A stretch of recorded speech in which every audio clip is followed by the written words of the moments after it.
नमस्कार, स्वागत है राज्यसभा टीवी में। आपके साथ मैं हूं अभिलाषा पाठक। आइए शुरुआत करते हैं हेडलाइंस के साथ। राष्ट्रीय जांच एजेंसी को ज्यादा ताकत देने से जुड़ा एनआईए संशोधन विधेयक लोकसभा में मत विभाजन से हुआ पारित। केंद्रीय गृह मंत्री अमित शाह ने कहा, देश की सुरक्षा और आतंकवाद के खात्मे से जुड़ा है बिल, नहीं होने देंगे दुरुपयोग। एनआईए को विदेशों में भी भारतीय और भारतीय परिसंपत्तियों से जुड़े मामलों की जांच का अधिकार देने का प्रावधान।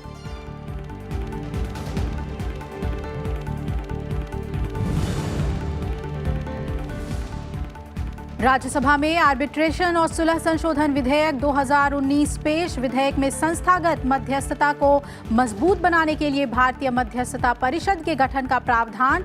सदन में आयुष मंत्रालय के कामकाज पर भी हुई चर्चा।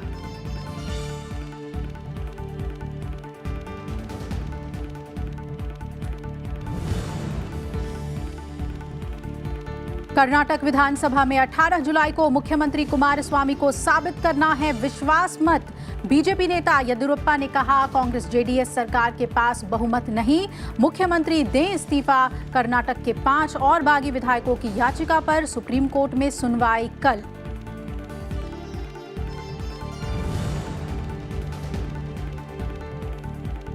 असम और बिहार में बाढ़ की स्थिति गंभीर। चपेट में दोनों राज्यों के 37 जिलों के 45 लाख लोग। राहत और बचाव का काम तेज। प्रधानमंत्री नरेंद्र मोदी ने असम के मुख्यमंत्री सर्बानंद सोनोवाल से बात कर केंद्र की ओर से हर मुमकिन मदद का दिया भरोसा।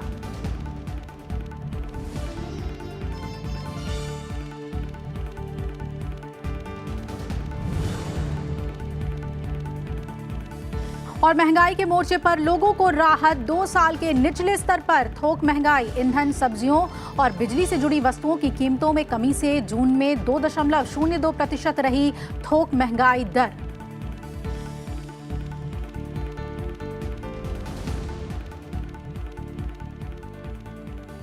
एनआईए को अधिक ताकत देने वाला संशोधन विधेयक लोकसभा से आज पारित हो गया। प्रस्ताव के पक्ष में 278 वोट पड़े, जबकि इसके खिलाफ 6 वोट पड़े। विधेयक पर लाए गए सभी संशोधन प्रस्तावों को नामंजूर कर दिया गया। सदन में इस पर हुई चर्चा का जवाब देते हुए केंद्रीय गृह मंत्री अमित शाह ने लोकसभा में कहा कि इस बिल में दुनिया के किसी भी देश में एनआईए को भारतीयों पर आतंकी हमले की जांच का अधिकार देने का प्रावधान किया गया है। मैं सबसे पहले सदन को आश्वस्त करना चाहता हूं कि नरेंद्र मोदी सरकार की इस कानून को मिसयूज करने की ना कोई इच्छा है, ना मंशा है, ना हम कभी होने। ये कानून का शुद्ध रूप से उपयोग आतंकवाद को खत्म करने के लिए ही किया जाएगा। मगर उसको खत्म करते वक्त हम ये भी नहीं देखेंगे कि ये किस धर्म के व्यक्ति ने किया है। ये दोनों चीजें स्पष्ट होंगी। जो कोई भी इसके दायरे में आएगा, जो कोई भी इसकी कानून की जद में गुनाह करेगा, उसको नसीहत करने का काम ये कानून करेगा। ये मैं सदन को आश्वस्त करना चाहता हूं। और इससे पहले चर्चा का जवाब देते हुए केंद्रीय गृह राज्य मंत्री जी किशन रेड्डी ने कहा कि ये विषय सियासी नहीं, बल्कि देश की सुरक्षा और आतंकवाद के खात्मे से जुड़ा है।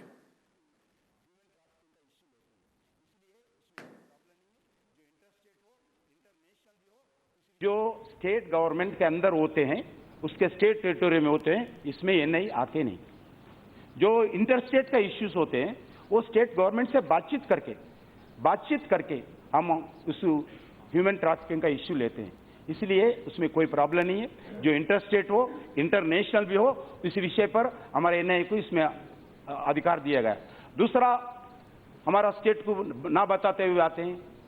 एनआईए ने रेगुलरली जो भी केस के अंदर इन्वेस्टिगेशन करना चाहते हैं, जो आतंकवाद का गतिविधि जिस स्टेट में हुआ है, उस स्टेट चीफ सेक्रेटरी को चिट्ठी लिखते हैं, उस स्टेट के डीजीपी को चिट्ठी लिखते हैं, उस स्टेट के इंटेलिजेंस चीफ को चिट्ठी लिखते हैं। आपके पास इसके विषय पहला दीजिए, उसके बाद हम भी आना चाहते हैं।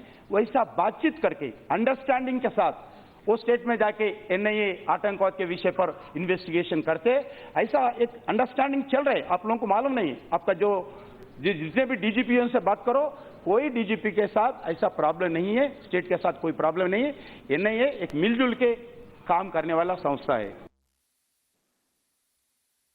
इससे पहले चर्चा में शामिल कई सदस्यों ने एनआईए के अधिकार और कार्यक्षेत्र को लेकर सवाल उठाए और राष्ट्रीय अन्वेषण अभिकरण संशोधन विधेयक 2019 के जरिए राष्ट्रीय अन्वेषण अभिकरण के अधिकारियों की वैसी शक्तियां, कर्तव्य, विशेषाधिकार और दायित्व प्रदान करने की बात कही गई है जो अपराधों के जांच के संबंध में पुलिस अधिकारियों द्वारा न केवल भारत में बल्कि भारत के बाहर भी प्रयोग की जाती रही है। इसमें कहा गया है कि केंद्र सरकार और राज्य सरकारें अधिनियम के अधीन अपराधों के विचारण के मकसद से एक या अधिक सत्र अदालत या विशेष अदालत स्थापित करें। We are committed because this is about terrorism. This is not about UPA versus NDA. This is about national security. आपके भी बच्चे, मेरे भी बच्चे, सबके बच्चे. This is a national security issue.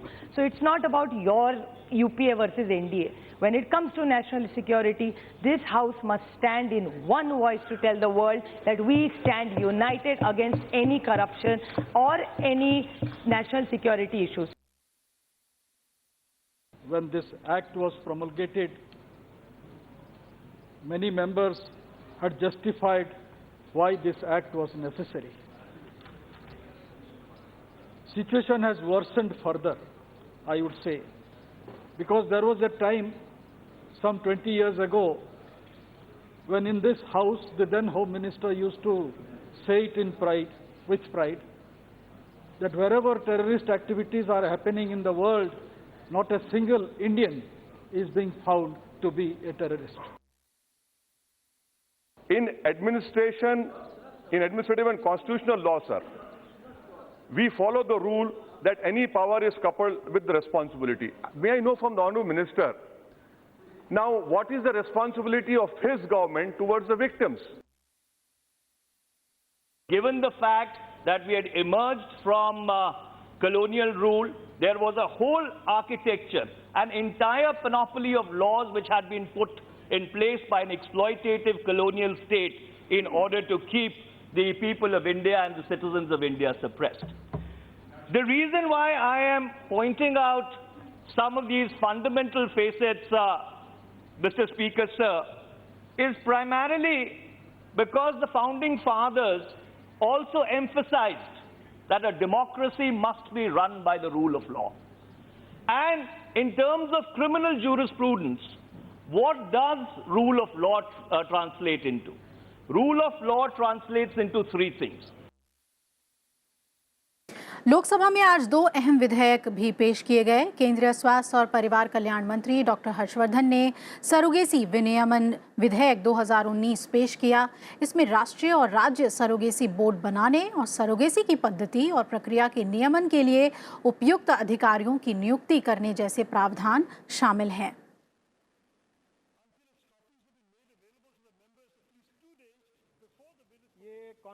अलावा लोकसभा में मोटरयान संशोधन विधेयक 2019 भी पेश किया गया। इस मौके पर केंद्रीय सड़क परिवहन और राजमार्ग मंत्री नितिन गडकरी ने कहा कि इस विधेयक में किसी तरह की राजनीति नहीं है।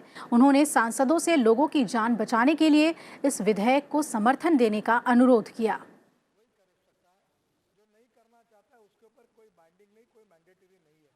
रोजाना 4000 लोगों की मौत होते हैं ऐसे रोड की हादसे से। रोजाना 4000 लोग की मौत होते हैं। मुझे ये बड़ा हैरान लगते हैं कि इतने सारे रोजाना अगर मौत हो जाए, सर खासकर दिल्ली नोएडा देखिए जिसको कहते हैं कि खून की रोड बन चुके हैं, तो इसके भी आप थोड़ा आपका ध्यान में रखेंगे। ये जब तैयार हुआ तो सम्माननीय सदस्यों ने जो आपत्ति उठाई, ये कुछ लोगों ने उठाई थी।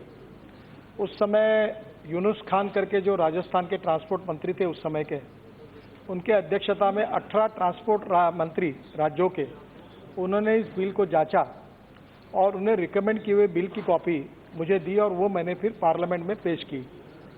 पार्लियामेंट में पेश करने के बाद दोनों सदनों के द्वारा आदेश हुआ, ये स्टैंडिंग कमेटी के पास भी गया और जॉइंट सिलेक्शन कमेटी के पास भी गया और दोनों कमेटी के रिपोर्ट के बाद फिर मैं राज्यसभा में गया, पर राज्यसभा में उस समय ये बिल पास नहीं हो पाया। वही सेम बिल आज मैं फिर से एक बार आज सदन में प्रस्तुत किया। वहीं राज्यसभा में आज शून्यकाल के दौरान सदस्यों ने जनहित से जुड़े कई अहम मुद्दे उठाए। इसमें पूरे देश में समान बिजली दर, निजी अस्पतालों की मनमानी, असम बाढ़ समेत कई मसलों पर सरकार का ध्यान आकर्षित किया गया।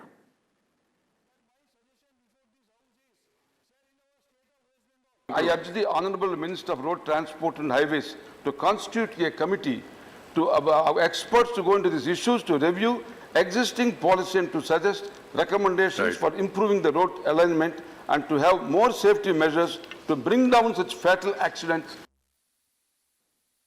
I request the Government of India to urgently intervene and by pressing the Indian High Commission in Pakistan and at least by ensure that the Indian fishermen are released, or at least consular access is given. So the Government of India fixes the rate of royalty on coal and other major minerals for the states. So what we have found is that the Government of India last revised the royalty on coal in April 2012. Normally, they have to revise these rates every 3 years, in which case it should have been revised in April 2015. As you know, sir, Orissa, like many other states, are coal-bearing states, and there is a lot of environmental degradation because of extraction of coal. We expected the Honourable CM had made a request to revise this particular rate on coal royalty from 12% existing to 20%. This has not yet been done, even though this was placed before the Central GST Council. Instead, it has been a clean energy cess has been imposed, and as you know, sir, cess goes into the undivisible pool. So the state government doesn't really get anything. So I would like to, through the chair, bring it to the notice of the Honourable Minister, to the central government, that this revision on the royalty of coal needs to be expedited and needs to be done very early, so that the state government, particularly states like Orissa, which depend on very limited resources as far as revenue is concerned. They immediately, one expert central team should be rushed to Assam to guide and help the Assam government, number one. And one responsible union minister must go there and he should take stock of the situation. So my demand that fund is to be released immediately to the state government. And finally, the flood situation in Assam. It is every year, it is a regular phenomenon, sir. So it should be declared as a national problem. Rajya Sabha में प्रश्नकाल के दौरान पर्यावरण मंत्री प्रकाश जावड़ेकर ने बताया कि जलवायु परिवर्तन का फसल उत्पादन पर असर पड़ा है। इससे निपटने के लिए मौसम की मार को बर्दाश्त करने वाली किस्मों को विकसित करने का प्रयास किया जा रहा है। जल शक्ति मंत्री गजेंद्र शेखावत और रक्षा मंत्री राजनाथ सिंह ने भी अपने मंत्रालय से जुड़े सवालों के जवाब दिए। राज्यसभा के प्रश्नकाल के दौरान पूरक प्रश्नों के जवाब में पर्यावरण मंत्री प्रकाश जावड़ेकर ने बताया कि मौसम की मार सहन करने वाली गेहूं, धान, दालें और टमाटर की किस्में विकसित करने की कोशिश जारी है। NRCL ने उसके लिए एक उपाय जो किया है वो ये किया है कि develop heat and drought tolerant wheat, flood tolerant rice, drought tolerant pulses, water logging and high temperature tolerant tomato, etc. और इसलिए 151 क्लाइमेटिकली वल्नरेबल डिस्ट्रिक्ट्स है, वहाँ ये कार्यक्रम ज़्यादा गति से चल रहा है। और salt tolerant wheat variety and heat and flood tolerant variety of groundnut, ये सब इसका उपयोग करने लगे हैं। दूसरे सवाल के जवाब में जल शक्ति मंत्री गजेंद्र शेखावत ने बताया कि जल जीवन मिशन के तहत 2024 तक सभी ग्रामीण घरों तक पाइप के जरिए पानी पहुंचाने का लक्ष्य है। ये जो लक्ष्य निर्धारित किया गया था कि हर हैबिटेशन तक पीने का पानी पहुंचे 2030 तक, उस लक्ष्य के अनुक्रम में जो 18% का आंकड़ा माननीय सदस्य ने कोट किया है, मुझे लगता है कि थोड़ा सा उनके मन में कन्फ्यूजन है। 18% जो आंकड़ा है वो piped water availability in the house hold का है, जबकि एक्सेस टू द वाटर जिसके बारे में माननीय सदस्य ने चर्चा की है, वो टारगेट जो है वो 89% तक कवरेज हो चुका है, जहां 40 litre per capita per day water availability का एक्सेस प्रदान किया गया। राज्यसभा में प्रश्नकाल के दौरान रक्षा मंत्री राजनाथ सिंह ने बताया कि उन्हीं AN-32 विमानों को उड़ान भरने की अनुमति दी गई है जो मानकों को पूरा करते हैं। 50 से ज्यादा विमानों का उन्नयन किया गया है। लगभग 118 AN-32 विमान हमारे पास हैं, जिनमें कि आउट ऑफ 118 55 जो AN-30 प्लेन्स हैं उनका अपग्रेडेशन भी हो चुका है और उसमें जो एयर वर्दी हैं यानी जो फ्लाई कर सकती हैं ठीक तरीके से, ऐसे ही प्लेन्स को उड़ान भरने की इजाज़त दी जाती है। एक्सीडेंट्स हुए हैं अथवा जितने भी क्रैश हुए हैं उन सब में कोर्ट ऑफ इंक्वायरी का आदेश दिया गया और लगभग विगत 5 वर्षों के अंदर 44 कोर्ट ऑफ इंक्वायरीज के आदेश दिए गए हैं, जिसमें कि 27 कोर्ट ऑफ इंक्वायरीज या कंप्लीट हो चुकी हैं। सदन में पोलावरम परियोजना और तेलंगाना में ग्राम पंचायतों में जैव शौचालयों की स्थिति पर भी सवाल उठाए गए थे। कृति मिश्रा, राज्यसभा टीवी। वहीं भारतीय पंचायत परिषद की स्थापना के प्रस्ताव से जुड़ा मध्यस्थम और सुलह संशोधन विधेयक 2019 राज्यसभा में आज पेश किया गया। कानून मंत्री रविशंकर प्रसाद ने इस विधेयक को पेश किया। इसके जरिए इससे संबंधित 1996 के मूल विधेयक में संशोधन किया जाएगा। विधेयक में मध्यस्थ संस्थानों की ग्रेडिंग के लिए भारतीय मध्यस्थता परिषद के नाम से एक स्वतंत्र निकाय बनाने का प्रावधान है। Sir, I seek the leave of this honourable House, sir, to move the bill to further amend the Arbitration and Conciliation Amendment Act, and this bill is accordingly being moved, sir. वहीं राज्यसभा में आज आयुष मंत्रालय के कामकाज को लेकर भी चर्चा हुई, जिसमें प्राकृतिक चिकित्सा पद्धति के प्रचार प्रसार को लेकर कई दलों के सदस्यों ने अपने अपने विचार रखे। चर्चा की शुरुआत समाजवादी पार्टी के सांसद रामगोपाल यादव ने की। उन्होंने कहा कि आयुर्वेदिक चिकित्सा पर देश की आबादी का एक बड़ा हिस्सा भरोसा करता है और इसका लाभ भी लोगों को मिलता है, लेकिन आयुष मंत्रालय को इसके लक्ष्य पूरे करने के लिए आवंटित किया गया बजट काफ़ी नहीं, लिहाजा इसमें वृद्धि की जानी चाहिए। कई अन्य दलों के सदस्यों ने भी इस मांग का समर्थन किया और कुछ सुझाव भी सरकार को दिए।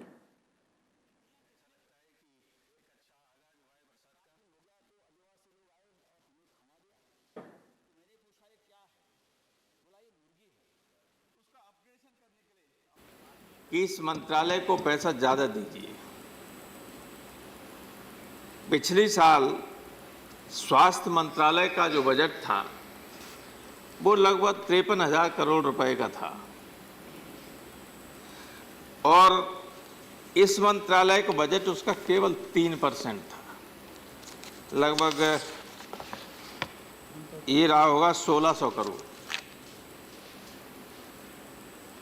स्टैंडिंग कमेटी ने बार बार रिकमेंड किया कि इसका बजट एलोकेशन बढ़ाया जाए। अभी होता है कि आयुर्वेद में जिसने शिक्षण प्राप्त कर लिया है, ऐसे आयुर्वेद के शिक्षा प्राप्त करने के लिए BAMS जिसको डिग्री हुआ करती थी, और उसको नौकरी का ही मौका नहीं है। और जब नौकरी का ही मौका नहीं है तो वो पढ़ेगा क्यों? जब वो पढ़ता है तो किसी न किसी उम्मीद की लेकर के पढ़ता है। तो ऐसे पढ़े हुए लोगों को उसकी ठीक प्रकार से प्लेसमेंट होना चाहिए, पोस्टिंग होना चाहिए, जिससे कि वो अपना काम कर सके और उसके प्रमोशन के चैनल्स खुलना चाहिए। Research is an integrated part of this Ayush system. Rather, it should be considered as a must. But unfortunately, the fund that has been given by the present government for the research purpose is much below than the required amount, sir. The government must take this thing into consideration. हमने प्रधानमंत्री जी से, finance ministry से हमारी मांग रखी हुई है। सालाना थोड़ा बहुत बढ़ता है, लेकिन आयुष जब तक इंफ्रास्ट्रक्चर सही ना होगा, रिसर्च के ऊपर हम ज़्यादा खर्च नहीं कर पाएंगे, तभी हम जितने चाहिए उतने आगे नहीं बढ़ेंगे। और इसीलिए मैं सरकार से अनुरोध करता हूं आगे बढ़ने के लिए, इसकी ज़रूरत है और इसलिए मैं आप सबका और फिर एक बार धन्यवाद करता हूं महोदय। और अब बात कर्नाटक की करते हैं। कर्नाटक में चल रहे सियासी संकट के बीच आज बैठक के बाद कांग्रेस नेता सिद्धरमैया ने जानकारी दी कि कर्नाटक विधानसभा में गुरुवार को फ्लोर टेस्ट किया जाएगा। वहीं बीजेपी की ओर से कुमारस्वामी सरकार से विधानसभा में बहुमत साबित करने या इस्तीफा देने की मांग की गई।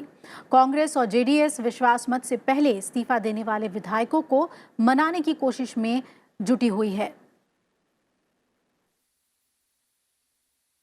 Discussion on vote of confidence will be taken on Thursday at 11 o'clock. That is the decision taken. Yes, it's a number game. I am hopeful and confident that we will win the vote of confidence. इधर supreme court Karnataka में कांग्रेस के 5 और बागी विधायकों की याचिका के सुनवाई पर कल सहमत हो गया है और कल ही उन 10 विधायकों की लंबित याचिका पर भी सुनवाई होनी है, जिन्होंने विधानसभा अध्यक्ष को उनका इस्तीफा स्वीकार करने का निर्देश देने की मांग की है। कांग्रेस के 5 बागी विधायकों ने शनिवार को सुप्रीम कोर्ट में याचिका दी थी। कोर्ट ने शुक्रवार को विधानसभा अध्यक्ष KR रमेश को मंगलवार तक कांग्रेस जेडीएस गठबंधन के 10 बागी विधायकों के इस्तीफे और उन्हें अयोग्य ठहराए जाने पर कोई निर्णय लेने से रोक दिया था। कर्नाटक के बागी विधायकों ने रविवार को फिर मुंबई पुलिस को पत्र लिखकर जान के खतरे की आशंका जताते हुए सुरक्षा की मांग की थी और किसी भी कांग्रेसी नेता से मिलने को इनकार किया था।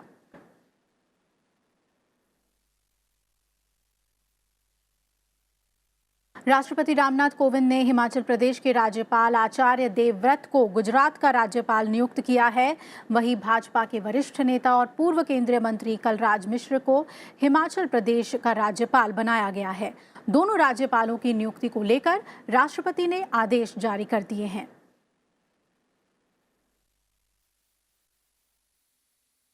और अब बात बारिश से पैदा हालात की। भारी बारिश के बाद देश के कई राज्य बाढ़ से जूझ रहे हैं। पूर्वोत्तर के राज्य असम में बाढ़ से हालात लगातार खराब हो रहे हैं। राज्य में बाढ़, बारिश और भूस्खलन से मरने वालों की संख्या बढ़कर 11 हो गई है। प्रधानमंत्री नरेंद्र मोदी ने आज असम के मुख्यमंत्री सर्बानंद सोनोवाल से बात करके राज्य में बाढ़ की स्थिति का जायजा लिया। बातचीत के दौरान मुख्यमंत्री ने प्रधानमंत्री को वर्तमान स्थिति से अवगत कराया। असम में बाढ़ से 28 जिलों के करीब 26 लाख से ज्यादा लोग प्रभावित हुए हैं। जोरहाट, बारपेटा और धुबरी जिलों में 4 लोगों की मौत हुई है। बाढ़ से प्रभावित 28 जिलों में बारपेटा सबसे ज्यादा प्रभावित हुआ है, जहां 7,35,000 लोग प्रभावित हुए हैं। इसके बाद मोरीगांव में 3.5 लाख लोग प्रभावित हैं। धुबरी जिले में प्रभावित लोगों की संख्या 3,38,000 है। मौसम विभाग के पूर्वानुमान के मुताबिक असम में और बारिश हो सकती है और ब्रह्मपुत्र का जलस्तर बढ़ने की आशंका है। राज्य सरकार स्थिति से निपटने में पूरी तरह से सक्षम है। वहीं काजीरंगा राष्ट्रीय उद्यान का 70% हिस्सा भी बाढ़ से प्रभावित हुआ है। ब्रह्मपुत्र नदी निमाती घाट, सोनीपुर, गयालपरा और धुबरी में खतरे के निशान से ऊपर बह रही है। एनडीआरएफ और एसडीआरएफ की टीमें लगातार राहत और बचाव के काम में जुटी हुई है। भारी बारिश के बाद हिमाचल प्रदेश के सोलन जिले के कुमारहट्टी में 4 मंजिला इमारत ढहने से 12 सैनिक और एक नागरिक समेत 13 लोगों की जान चली गई। हादसे में 28 लोग घायल हुए हैं। मलबे में अभी भी एक सैनिक के फंसे होने की आशंका है। सेना, एनडीआरएफ और स्थानीय प्रशासन राहत और बचाव के काम में जुटे हुए हैं। हिमाचल प्रदेश के मुख्यमंत्री जयराम ठाकुर ने हादसे पर दुख जताया है। हादसे के रेस्क्यू ऑपरेशन का जायजा लेने मुख्यमंत्री घटनास्थल पर खुद पहुंचे। उन्होंने मामले में बारीकी से जांच का आश्वासन दिया है।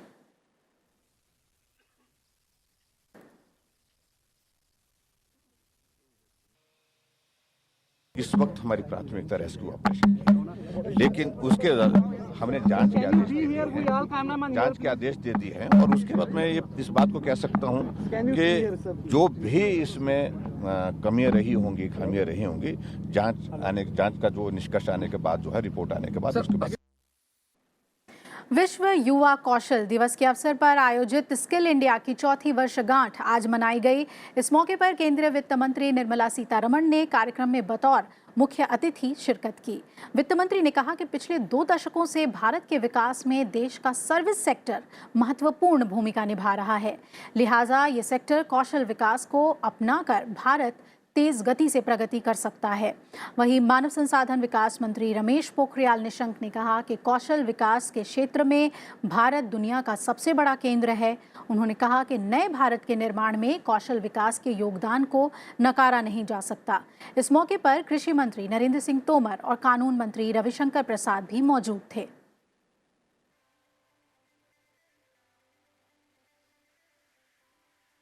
Touched me when I got to know about something which I did mention during my budget speech also.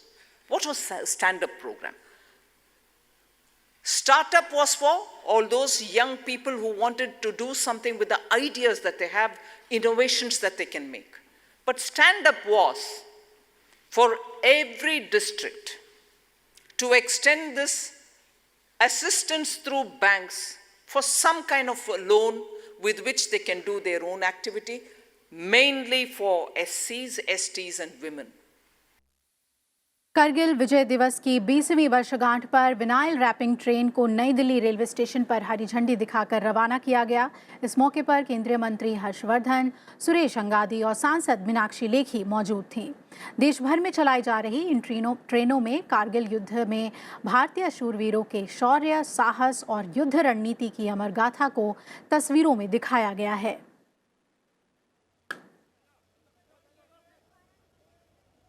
Kargil में जो हमारा सैनिक शहीद हो गए हैं उनके लिए श्रद्धांजलि अर्पण करते हुए जो इतिहास हम पढ़ना चाहिए हमारा युवकों के लिए, हमारा हर प्रदेश में, वो जिला स्तर में रहने दो, तालुका स्तर में रहने दो, गाँव में रहने दो, हमारा सैनिकों के बारे में ये श्रद्धापूर्वक गौरव उनको मिलना चाहिए। इसके लिए आज आदरणीय प्रधानमंत्री जी बोल दिया था हर प्रदेश में ये जाना चाहिए। हमारा हर प्रदेश में जाने वाले पैसेंजर ट्रेन में ये लगा है। अब बात महंगाई से जुड़ी हुई करते हैं। थोक महंगाई दर जून 2019 में 23 महीने के निचले स्तर पर आ गई। थोक मूल्य सूचकांक आधारित महंगाई दर पिछले महीने घटकर 2.02% पर आ गई। थोक महंगाई में लगातार दूसरे महीने गिरावट दर्ज की गई है। मई में ये 2.45% पर थी, जबकि पिछले साल जून में आंकड़ा 5.68% पर रहा था। ये जुलाई 2017 के बाद लगभग 23 महीने बाद थोक मुद्रास्फीति का सबसे निचला स्तर है। जुलाई 2017 में इसकी दर मात्र 1.88% थी। अप्रैल 2019 में यह 3.07% रही, जबकि मई 2018 में ये 4.78% थी।